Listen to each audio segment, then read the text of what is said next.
Preguntas y respuestas. Saludos en el nombre del Señor. Les traigo bendiciones, amigos míos. Nuevamente responderé a sus preguntas esta noche en vez de dictar una conferencia. Reanudaré las conferencias habituales después de responder a la mayor parte de sus preguntas. Es muy buena señal que mi pequeño grupo tenga preguntas, pues esto es prueba de que su mente está activa, produce y busca. Este es siempre el primer paso hacia el desarrollo espiritual, hacia un despertar interno. Y por lo tanto consideramos importante satisfacer sus inquietudes lo mejor posible y aplazar las conferencias regulares. Sin embargo, quiero advertir esto. Habrá preguntas que no responderé tan meticulosamente como algunos de ustedes querrían, pues vemos que tomar tiempo para estas cuestiones no sería verdaderamente importante para su desarrollo, al menos en este momento. En las preguntas que tienen verdadera trascendencia e importancia, nos detendremos más tiempo.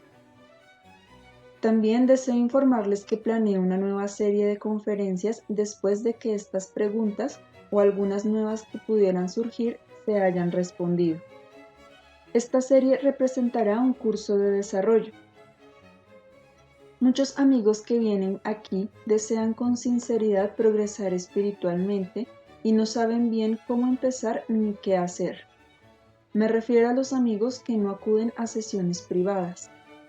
Es importante que tengan una idea clara de cómo proceder en la práctica, así que trabajaremos juntos en esa dirección. Así pues, la siguiente serie se ocupará del desarrollo sistemático del espíritu y el alma. Les ayudará a resolver sus problemas psicológicos lo mejor que puede hacerse sin tener un maestro personal.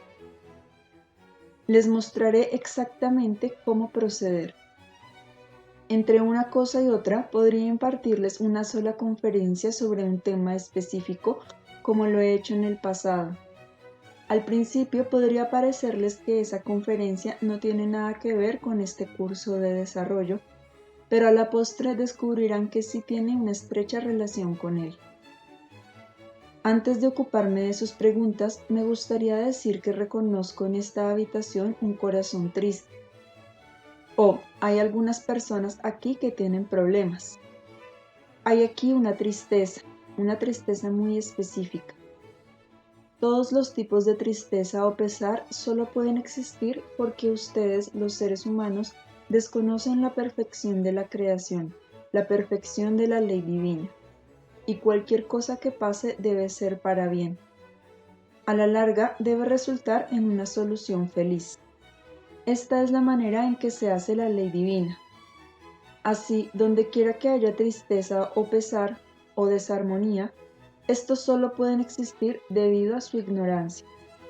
Y cuanto más frecuentemente vienen aquí, más aprenden y, sobre todo, en mejores personas se convierten.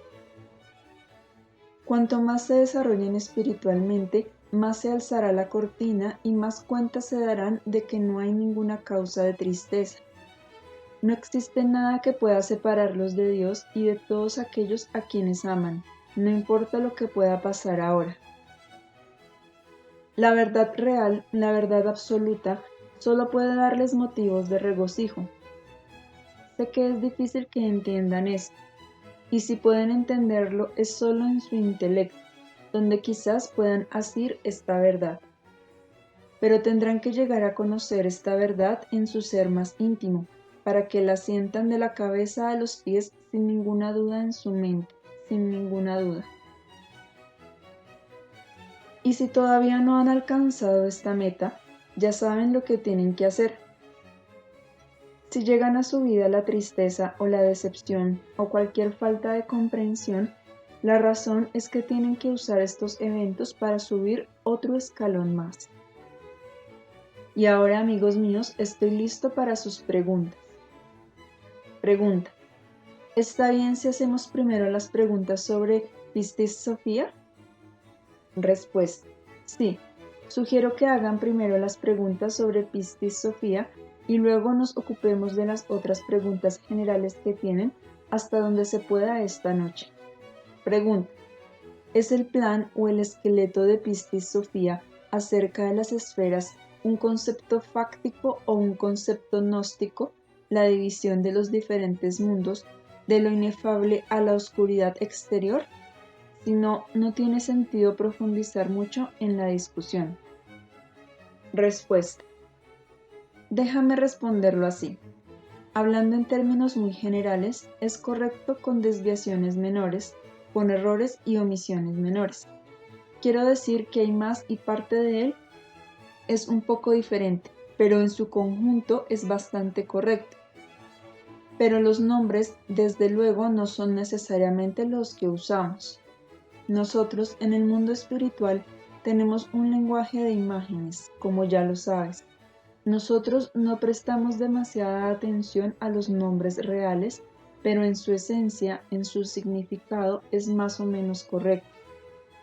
Sin embargo, quiero decir que en este momento no es importante que profundicemos mucho en esto.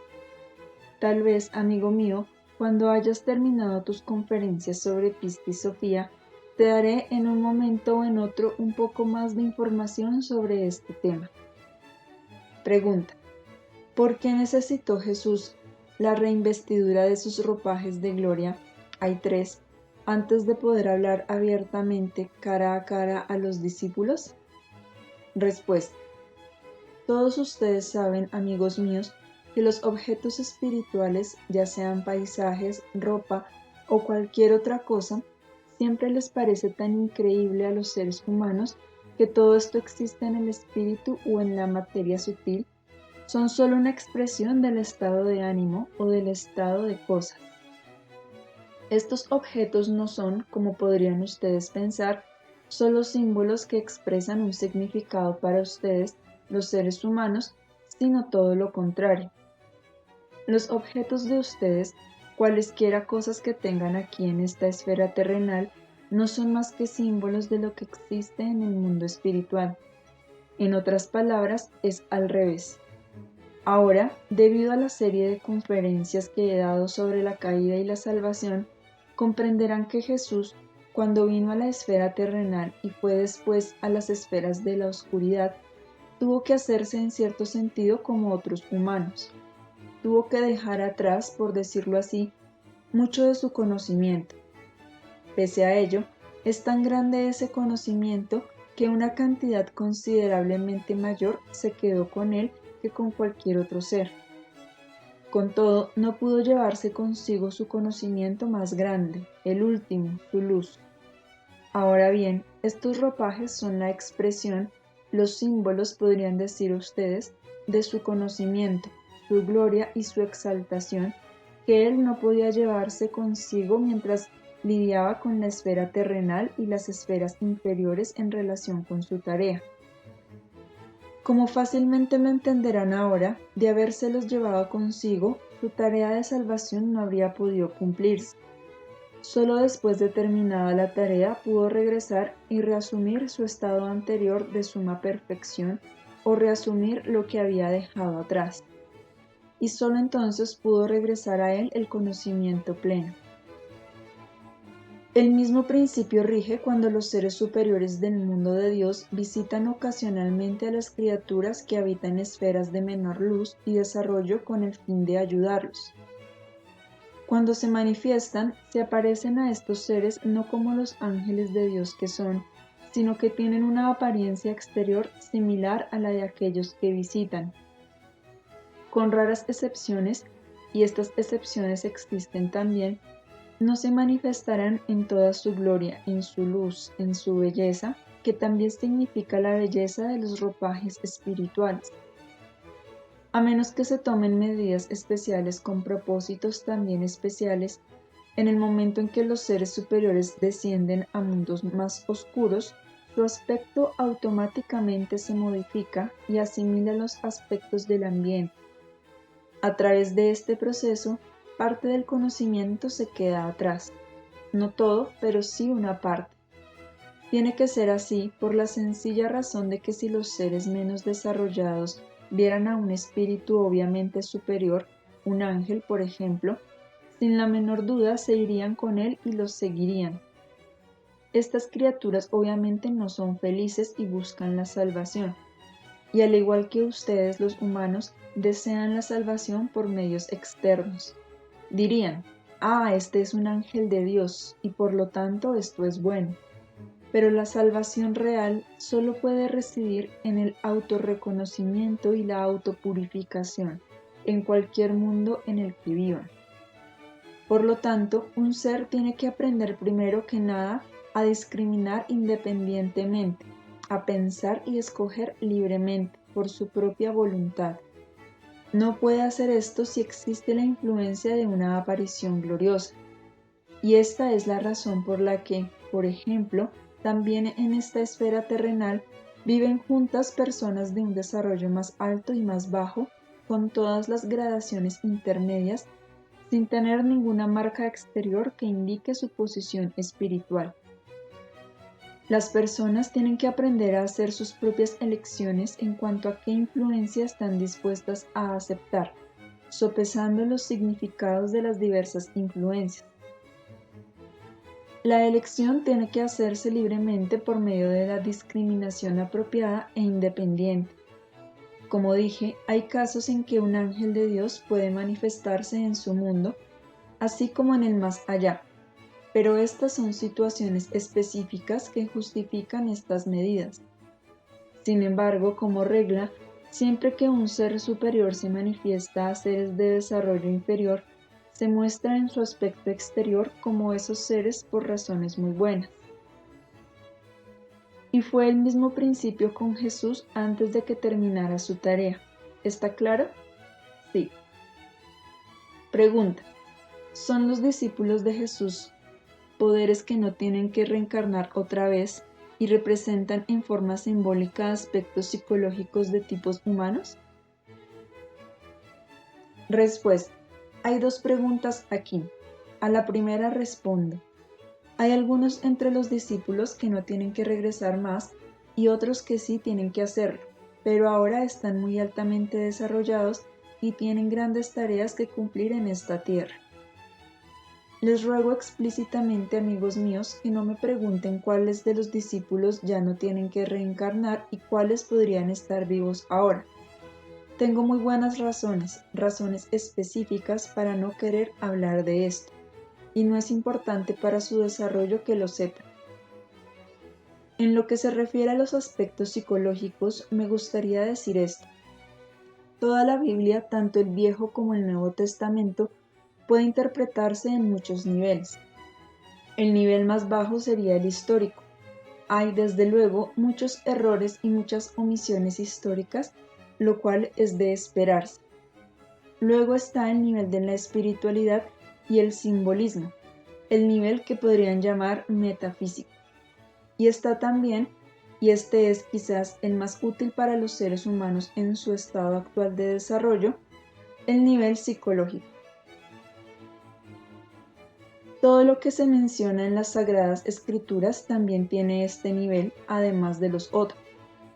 Un nivel no excluye la validez del otro, y aunque muchas de las personalidades de las Escrituras fueron personas reales, no todas, pero sí muchas, ellas al mismo tiempo representan aspectos psicológicos.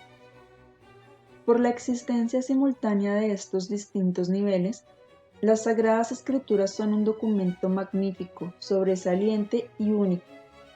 En cada uno de estos planos ha de encontrarse un sentido. Es algo inconcebiblemente astuto, por usar esta palabra, que la Biblia se haya construido de esta manera. Nunca sabrán con cuánta fuerza y recursos participó el mundo espiritual de Dios en la creación de esta maravilla, previendo ya los muchos errores humanos que inevitablemente se cuelan con el paso del tiempo. Pese a estos errores, la Biblia es algo que jamás se ha duplicado, pero poquísimas personas, en efecto, entienden la Biblia desde este punto de vista. Muchas perciben un nivel, quizás unas cuantas hasta 2 niveles, pero difícilmente se encuentra una persona que pueda comprender todos los niveles contenidos en ella. Pregunta: los nombres, creo que ya contestó eso, del IAO, Sabaoth, Barbelo, etc. de Pistis Sophia, ¿es importante hablar de ellos? Respuesta: no, no en este momento, quizás en una fecha posterior. Pregunta: en la última conferencia nos explicó usted que la existencia física en esta esfera terrenal para los espíritus caídos no se escogió de manera arbitraria, sino que es, de hecho, resultado del grado de densidad que tenían en esa época. ¿Hubo un procedimiento inverso de esto cuando la caída ocurrió o fue repentino? Respuesta: no, no fue repentino. No puede ser repentino. Incluso dije que la caída fue también un proceso muy gradual, pero la esfera terrestre no llegó a existir en el proceso de la caída. Su existencia es resultado del redesarrollo. Las diversas etapas de la caída se manifestaron en otras formas. Al explicar parte de esto, me ocuparé de otra pregunta de la agenda. Algunos de ustedes se han preguntado si un espíritu, antes de estar listo para la encarnación, tiene que pasar por estas diversas etapas. Aquí está la verdad, lo mejor que puedo transmitírsela, por lo menos en forma condensada. He dicho que en la caída llegó a existir una pluralidad a partir de una unidad. En otras palabras, ocurrió una escisión. No es solo que el ser dual, se dividiera a la mitad, sino que al continuar la caída, la escisión se multiplicó y se multiplicó. Y algunas de estas almas parciales se convirtieron como expresión en vida mineral, vegetal y animal. Antes de que existiera la esfera terrenal, estas expresiones existieron en otros mundos o en otras formas, y cuando el mundo de la materia llegó a existir, estas almas parciales encarnaron en estas diversas formas. En otras palabras, la vida mineral, vegetal y animal en la Tierra son, al menos hasta cierto grado, expresiones de manifestación en la curva descendente hasta que lleguen a la etapa en que estén listas para la encarnación humana, con periodos intermedios más largos o más breves. Esto varía con los individuos, de existencia en mundos inferiores a la esfera terrenal. Cuanto más asciende la curva, más vuelven a unirse estas almas partícula. Por ejemplo, la escisión es más fuerte en el reino mineral que en el reino vegetal, y este último es una escisión más que el reino animal. El alma parcial no siempre tiene que pasar por las mismas formas de existencia en la curva descendente que en la curva ascendente, pero a veces debe pasar por los mismos tipos de encarnación. Esto varía y ocurre perfecta y minuciosamente de acuerdo con la ley. Ahora bien, ustedes podrían dudar de esto, pues existen hermosas expresiones de vida mineral, vegetal y animal, y preguntarse por qué estas formas de existencia están en muchos casos todavía en la curva descendente y, por lo tanto, están más rezagadas en su desarrollo que algunas almas que se hallan, obviamente, en un estado menos armonioso. A esto mi respuesta es: no todos los seres son igualmente culpables en la caída. Y además, nunca fue la personalidad total de los seres unificados la responsable de la caída, sino ciertas tendencias de personalidad que se prestan a la desviación de la ley divina. Sin embargo, el ser entero cayó. Así pues, las manifestaciones bellas y armoniosas de la naturaleza, ya sea que estén en la curva descendente o en la ascendente, son expresiones de las partes del espíritu que no estuvieron, o estuvieron en un grado menor, involucradas en la desviación de la ley divina. Todos ustedes saben que ciertos animales, por ejemplo, se han extinguido o se están extinguiendo, y que otras formas de vida animal llegan a existir. Lo mismo se aplica a la vida vegetal y mineral. Esto se debe al hecho de que la expresión de manifestación también es influida por otros seres que, como ustedes saben, pueden crear mundos y tipos de fuerza de vida manifiesta. Cuanto más purifican ustedes sus deseos y sus metas, más contribuyen automáticamente y al mismo tiempo a la creación y pueden, por lo tanto, cambiarla para bien. incluso en lo que atañe a las almas parciales que están en la curva descendente. ¿Puedes comprender lo que digo? Sí. Pregunta. Esto es terriblemente difícil de entender, pero creo inferir que esas almas tienen que recogerse después a fin de encarnar como humanos. Respuesta. Sí, los fluidos de las varias partículas se conectarán cuando alcancen una forma más elevada de existencia, así como cuando los seres duales, una vez que han alcanzado ese estado de perfección, se unirán y serán uno. En principio es el mismo proceso. Pregunta. Sí, y mi pregunta era, ¿los espíritus que están en la oscuridad tienen que pasar por todas estas etapas y después? Respuesta. No tienen que pasar por todas estas etapas otra vez, sino solo por algunas de ellas. Esto de nuevo depende de características y consideraciones individuales. No puedo entrar en todos los detalles de lo que se considera, cómo opera esto, etc. Jamás lo entenderían.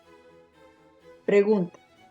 ¿Entre encarnaciones es la densidad allí indicativa del desarrollo? ¿Puede uno volverse de pronto tan elevado o tan bajo que no pueda verlos? Respuesta. En circunstancias ordinarias, a menos que se tomen medidas especiales como ya dije, solo puedes ver a los de tu tipo. En el espíritu también, a menos que alcance cierta etapa de desarrollo. Entonces puedes ver a los que son de menor desarrollo. ¿Significa eso que existe un equivalente de densidad espiritual para la densidad encarnada? Desde luego, como lo expliqué la última vez, tu materia física con esta clase de densidad es un tipo. Y la materia espiritual, de acuerdo con las diversas esferas, es de otro tipo. Todo es materia en diferentes grados de densidad. Solo en tu concepto humano piensas que esta es física y luego imaginas solo otra categoría más, la espiritual. Pero esto es un error. Hay muchos grados diferentes. ¿Responde eso tu pregunta? Sí, gracias. Pregunta. ¿Cómo puede revivirse un poder latente de concentración? Respuesta. Esto es muy individual, pero en tu caso quisiera darte un consejo especial y necesitaré un poco de tiempo. Un momento, por favor. Esto es lo que tengo que decir. Tienes tanto una gran fuerza como un poco de fuerza tensa. Mientras no alivies esa tensión, será difícil que despiertes la fuerza. A fin de hacer eso, necesitarás tomar ciertas medidas. Y cuando lo hagas, empezarás a sentir esta tensión. Y cuando la sientas, estarás un paso más cerca de liberar este coágulo que tienes en el alma. Mientras no lo sientas claramente, no podrás eliminarlo, ya que no puedes manejar algo de lo que no estás consciente. Podrías estar consciente ahora de su existencia por sus síntomas, pero todavía no sabes de qué consta, y por esto debes averiguarlo. Tus esfuerzos pasados de concentración iban en la dirección equivocada, amigo mío. Tendrás que cambiar el sentido de tu búsqueda, es decir, tienes que explorar tu propia alma para conocerte a fondo. Por el momento, olvida tu incapacidad de concentrarte de una manera general y empieza a buscar tu propia alma, tus sentimientos y motivos más íntimos. Esta es la única manera en que podrás disolver el nudo que hay en ti. Esta es la única manera en que empezarás a sentir el coágulo casi físicamente aparente que hay en ti. Y cuando lo encuentres, no lo empujes para alejarlo, pensando que puedes eliminarlo de este modo. Por el contrario, dale la bienvenida como lo harías con un amigo al que hace mucho tiempo que no ves, y tráelo a la conciencia. Podrías preguntar, ¿y cómo lo hago? Esto no te lo puedo decir ni en una conferencia entera, pero encontrarás la manera, amigo mío, si sigues mis instrucciones en la serie de conferencias que empezaré a dictar en breve. Dije antes que iniciaré este curso a través del cual todos mis amigos que no asisten a sesiones privadas podrán proceder paso a paso en la dirección correcta del autodesarrollo interno, de volver conscientes las emociones, miedos o problemas ocultos y lidiar con ellos apropiadamente. La pregunta que me has hecho toca solo un síntoma de un bloqueo psicológico entero, y esto no puede resolverse con una respuesta o un simple consejo que pudiera darte ahora. Debes entender esto. Lo único que te puedo decir ahora es que has estado buscando en la dirección equivocada. Debes buscar más cerca, dentro de ti. Tienes que emprender el camino del autorreconocimiento de una manera mucho más profunda. Es una nueva manera de vida y podrás empezar realmente cuando comencemos el curso. Este significará mucho incluso para aquellos amigos que trabajan conmigo en forma privada. Esto no será una pérdida de tiempo para ellos, sino una ayuda adicional, aunque algo de lo que voy a decir no resulte del todo nuevo para ellos. Entonces sabrás, amigo mío, exactamente cómo proceder para disolver este coágulo o bloqueo paso a paso. No puedes hacerlo mediante una sola medida, mediante cierta fórmula prescrita, porque es una forma nueva de vida, como lo verás también. Tu base espiritual es buena y es tu ayuda, pero hay algo psicológico que te obstaculiza. Pretendo concentrarme en esto en el curso que empezaremos. Mientras no se disuelvan los bloqueos psicológicos, el desarrollo espiritual no puede proseguir, o si prosigue de alguna manera, no es una manera rigurosa ni eficiente. Entonces siempre hay una discrepancia que tienes que resolver más tarde o más temprano. Si no lo haces, finalmente se volverá en tu contra. Tiene que haber armonía entre los niveles espiritual y emocional. Por lo pronto, es importante que entiendas que no puedes disolver este bloqueo psicológico de ninguna otra manera más que aquella en la que te guiaré en este grupo, que hasta ahora has buscado en la dirección equivocada y tienes que corregir el rumbo haciéndote preguntas sobre ti mismo y dándote respuestas sumamente honestas. Medita en esto. Descubre cuáles son tus miedos, qué deseas realmente, quién eres realmente. Esto te encauzará en el camino. Si logras descubrir algo de ti mismo mientras tanto, si puedes responder algunas preguntas que no has contestado hasta ahora y empiezas así a adquirir mayor autoconocimiento, podrás llegar a sentir ocasionalmente este bloqueo en forma muy clara y saber cuál es su significado real. Este bloqueo no consta simplemente de una cosa, sino de cierto número de tendencias, temores y resistencias subconscientes. Estos agotan tu fuerza interna y, entre otras cosas, te impiden poder concentrarte tanto como lo deseas. No estás satisfecho con mi respuesta, lo sé, amigo mío. No es lo que te habría gustado oír. Te habría gustado que te diera yo una receta establecida que disolviera tu dificultad de un plumazo, pero desafortunadamente nunca puede hacerse así. Solo a través del largo camino del autoconocimiento y el autodesarrollo tomarán forma gradualmente las respuestas que tú mismo tienes que encontrar. Todo lo demás no es la verdad y, por lo tanto, no puedo decirlo. Pero para lo que los humanos sí necesitan ayuda es para saber cómo proceder, y eso lo aprenderás gradualmente tomando este curso. Tienes muchas posibilidades, espiritualmente hablando, pero están bloqueadas por tendencias psicológicas subconscientes que solo pueden disolverse de la manera antes mencionada. No existe una fórmula preestablecida. Esa es la verdad, amigo mío, y sé que no te gusta escucharlo. Te hago mucho más bien diciéndote la verdad que diciéndote algo que te complacería. Y tienes a tu disposición los medios para descubrir que es así. Pregunta. Primero, me gustaría saber si usted puede ver mis pensamientos. Respuesta. No mientras estoy en la medium. Cuando me manifiesto a través de un ser humano, se interpone la misma materia que se interpone entre ustedes cuando están en el cuerpo. Pero cuando estoy fuera del cuerpo sí puedo ver pensamientos, pero casi nunca voy a dar una indicación de esto. Hay ocasiones, otra vez de acuerdo con la ley, en que podría hacer algunas insinuaciones y solo la persona misma lo sabría, pero casi nunca lo hago porque tenemos que ser discretos en esto. No podemos violar su libre albedrío. Si ustedes deciden mencionar algo, entonces es otra historia. Pero mientras ustedes decidan mantener algo en secreto, yo no tengo el derecho de violar su libre albedrío. Pregunta. Me preguntaba qué pasa fuera del plan de salvación. ¿Se están creando espíritus nuevos y todavía caen los espíritus puros y los ya purificados vuelven a caer? Respuesta. Un espíritu repurificado no puede caer. Eso es imposible. Y no sé, amigos míos, si los espíritus que no han caído hasta ahora o los que van a crearse después caerán en el futuro. Y nadie sabe eso. Pero si caen, allí está el plan de salvación y no tendrán que pasar de nuevo por ciertas etapas que ya se han cumplido de una vez por todas. Por ahora no se están creando espíritus nuevos, no hasta que concluya el plan de salvación. Pregunta.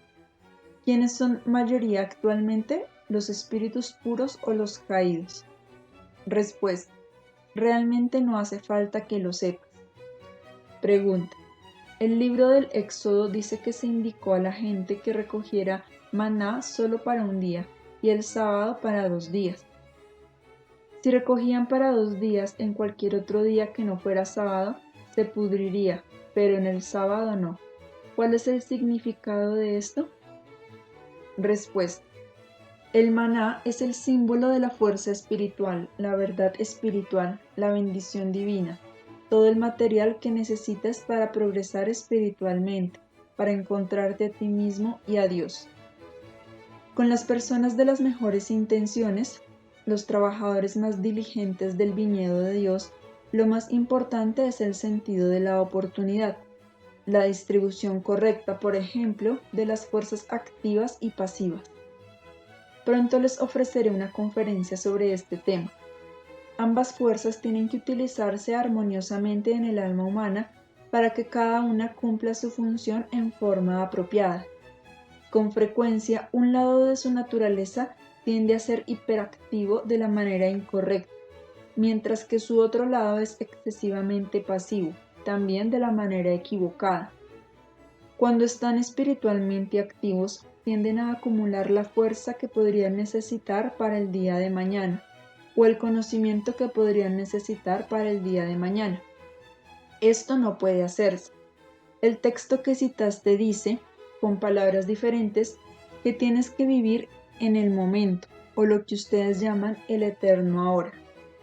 Cada momento tiene sus propios requerimientos, y para satisfacerlos hay que vivir completamente en este momento.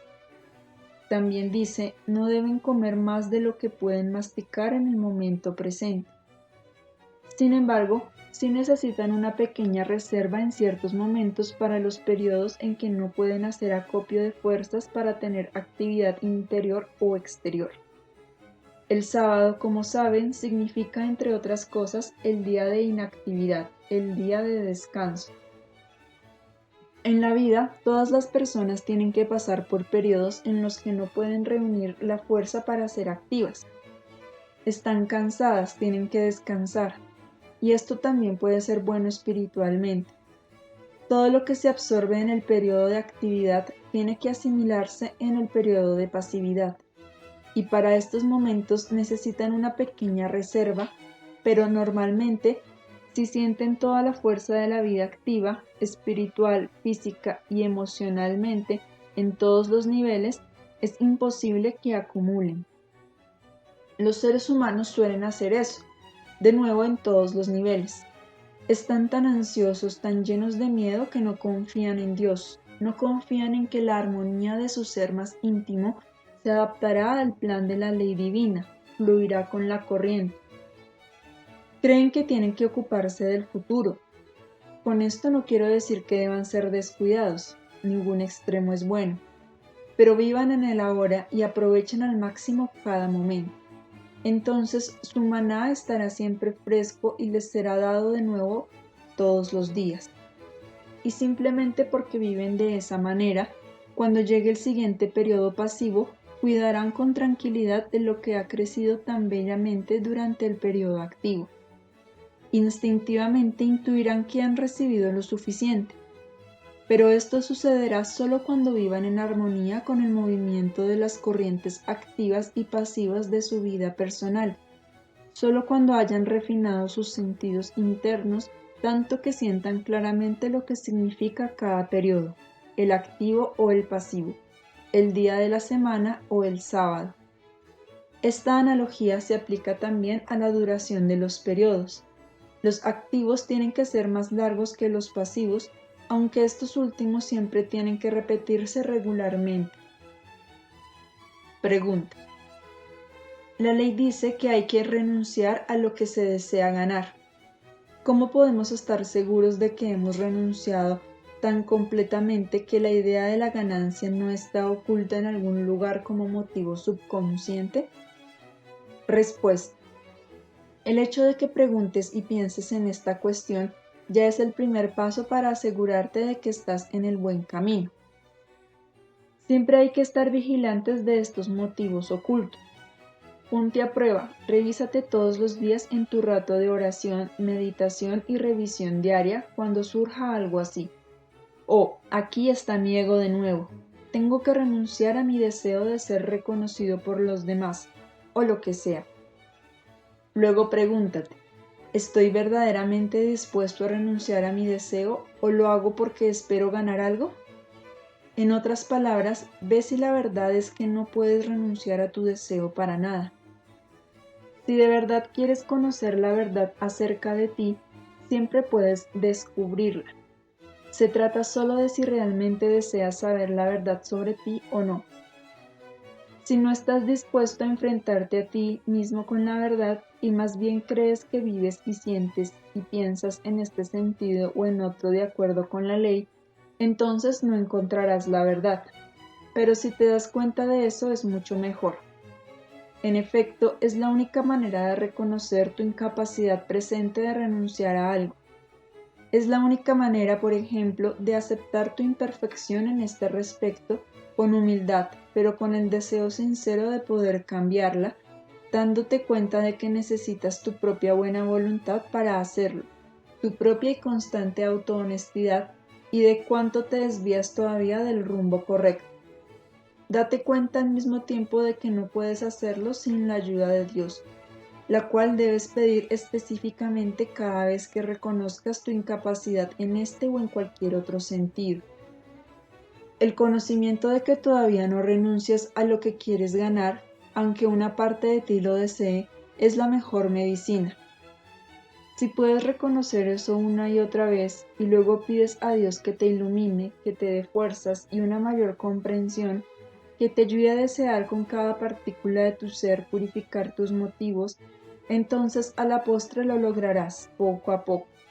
No va a suceder de un golpe, sino en una medida pequeña al principio, ocasionalmente.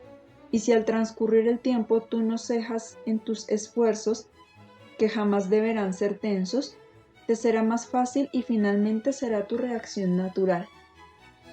En el curso de este patchwork serás guiado a situaciones en las que tendrás la oportunidad de hacer esto, de demostrarlo mediante una acción. No tiene que ser algo grande o importante. A menudo, cuanto más pequeño sea el acto, mejor para ti. Cuanto menos se den cuenta las personas de ello, mejor cumplirá su función. Nadie debe saber, salvo tú y tu maestro espiritual. Y si realmente puedes renunciar sin hacérselo saber a la otra persona involucrada, entonces una vez que lo hayas intentado, la siguiente vez será mucho más fácil. Esta es la manera en que gradualmente encuentras la ley. Nada de esto puede lograrse de repente ni con un solo acto. Solo puede crecer mediante los esfuerzos constantes. Nada puede lograrse de ninguna otra manera, nada que sea duradero y realmente sólido, y menos que nada la seguridad espiritual, la armonía y un punto de apoyo firme. Pregunta. ¿Cómo debemos sentirnos o reaccionar frente a los agravios, por ejemplo, la difamación, el chisme, los comentarios maliciosos, con una actitud verdaderamente espiritual? Respuesta. Ya lo saben ustedes, la respuesta es perdonar. Pero hacerlo, ser realmente capaz de hacerlo es otra historia. Siempre existe el peligro de que, en sus buenas intenciones, se convenzan de que han perdonado, cuando en realidad no lo están haciendo. Y eso, desde luego, es mucho más dañino que saber que todavía no pueden perdonar, saber que tienen esta imperfección. Así que el primer paso es, de nuevo, la autohonestidad. Compara tus sentimientos reales con lo que sabes que es correcto. En todos los asuntos, esta es siempre la base de la purificación, el primer paso sin el cual no puedes dar otro paso. Luego pide a Dios que te ayude a tener la visión suficiente para poder perdonar con todo el corazón, y trata de orar por la persona que te ofendió. Esto puede provocarte al principio una resistencia interna, pero si lo intentas de nuevo, finalmente podrás hacerlo sin resentimiento interno. Además, pregúntate, ¿realmente quiero perdonar? Entonces verás que una parte de ti desea hacerlo, pero otra parte disfruta no perdonar.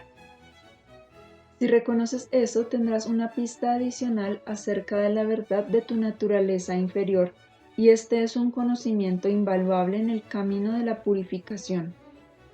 Acude con esta resistencia al Padre y pídele que te ayude. Date cuenta de que no puedes lograr la menor cosa sin su ayuda. Tu parte siempre debe ser la buena voluntad, la diligencia y la más absoluta autohonestidad. Otra cosa que es igualmente importante, no solo para perdonar, sino para tu desarrollo completo, es la comprensión de que nada puede suceder jamás que no se base en la ley de causa y efecto. Con esto no quiero decir que la otra persona involucrada tenga justificación o razón. Su falta podría ser aún mayor que la tuya, y la tuya podría no tener nada que ver con el incidente cuyo resultado te afecta en este tiempo presente. La relación puede ser indirecta y difícil de precisar, pero necesitas entender que debe de haber algo en ti que, en un tiempo u otro, causó esto, alguna corriente o actitud equivocada, alguna imperfección en tu alma que es la responsable del evento. Aun si la relación es indirecta, no deja de estar de acuerdo con la ley de causa y efecto. Y si realmente deseas averiguar la causa, sin rehuir la verdad, y le pides a Dios con todo tu corazón que te ayude, recibirás la respuesta. Sabe que hay algo que debes aprender y lo aprenderás. No puedo insistir demasiado en que el deseo tiene que ser sincero, no solo pedirle a Dios una vez mecánicamente. Debes estar lleno del deseo de encontrar la causa en ti. Si vences la resistencia a descubrirla, si te mantienes despierto a lo largo de los días en espera de una respuesta, sin tensión, alerta, la respuesta puede llegarte a través de otras personas o por medio de algo que leas o de algo aparentemente inconexo. De pronto sentirás un eco interno y sabrás, esta es la respuesta de Dios. Por desagradable que sea, constituirá una gran liberación, un gran paso adelante, y esto en sí te hará mucho más fácil perdonar verdaderamente. Entonces serás capaz de abrazar el incidente, sabiendo que te ayudó a ir hacia arriba, hacia adelante, más cerca de Dios, de la perfección, de la felicidad que jamás nadie puede robar. Sin este incidente no habrías descubierto tu imperfección y por ende te habrías quedado en un estado mucho más bajo de conciencia, de desarrollo y por lo tanto también de felicidad personal. Todo esto no se aplica solo a los incidentes que has mencionado, sino a todos los contratiempos. Cuando llegues al punto en que abraces el incidente antes desagradable, porque has entendido su naturaleza sanadora para tu mente, tu cuerpo, tu alma y tu espíritu, entonces habrás logrado mucho. Pregunta: ¿en qué relaciones existe una situación kármica, como por ejemplo entre padres e hijos, esposos y esposas, hermanas y hermanos? ¿Van más allá de las relaciones kármicas? Respuesta: no hay reglas al respecto. En la mayoría de los casos hay lazos kármicos en la familia inmediata, pero no siempre. Bien puede ser que no exista una relación kármica con algunos miembros de la familia. Pueden ser relaciones nuevas que se dieron porque cumplen con el propósito de la vida de todos los involucrados. Y puede haber cierto número de relaciones kármicas que no están dentro de la familia de uno. Pueden existir con personas a las que uno conoce en el curso de su vida, a veces incluso en forma muy tardía. Hay una buena razón y propósito en todo ello. Pregunta. El significado de la pregunta fue este, no me expresé bien. ¿Existe una obligación kármica fuera de las relaciones parentales y conyugales? Respuesta. No existen obligaciones kármicas. La obligación es una ley de amor que se aplica a todo el mundo. No debe haber ninguna diferencia en tu actitud, sea la relación kármica o no. Ni siquiera tienes que saberlo. Debes actuar de acuerdo con las leyes de Dios con todos por igual. No hay ninguna diferencia aquí. Con esto, amigos míos, los dejo otra vez. Y quizás en la próxima ocasión no haya tantas preguntas para que pueda yo impartirles por lo menos una conferencia breve sobre un tema que elegiré como principio del curso. Queridos míos, quiero decirles a cada uno de ustedes, sobre todo a los que están pesarosos, que lo que ven ahora es una perspectiva muy borrosa, ya que están en medio de una nube pesada y espesa. Pidan a Dios que les dé fuerzas para penetrar esta nube, que les dé por lo menos una visión pequeña de la verdad. Pero la dificultad es que, cuando están en esta nube, su pensamiento y sus esfuerzos en esta dirección se paralizan. Muchas veces es difícil reunir la fuerza, la voluntad de pensar estos pensamientos para que puedan penetrar con ayuda de Dios las nubes en las que se encuentran ocasionalmente. Pero sepan que no tienen nada que temer y nada por lo cual sentirse tristes. Los ángeles de Dios siempre están cerca de cada uno de los hijos de Dios que quieren ir hacia arriba con un deseo verdaderamente sincero. Por lo tanto, regocíjense con este conocimiento, regocíjense por su deseo sincero de progresar, regocíjense de que Dios está mucho más cerca de ustedes, de que la felicidad puede estar mucho más cerca de lo que ustedes creen si solamente voltean y buscan en otra dirección, si buscan dentro y no fuera. Queden en paz, que Dios mío, sean benditos, queden con Dios.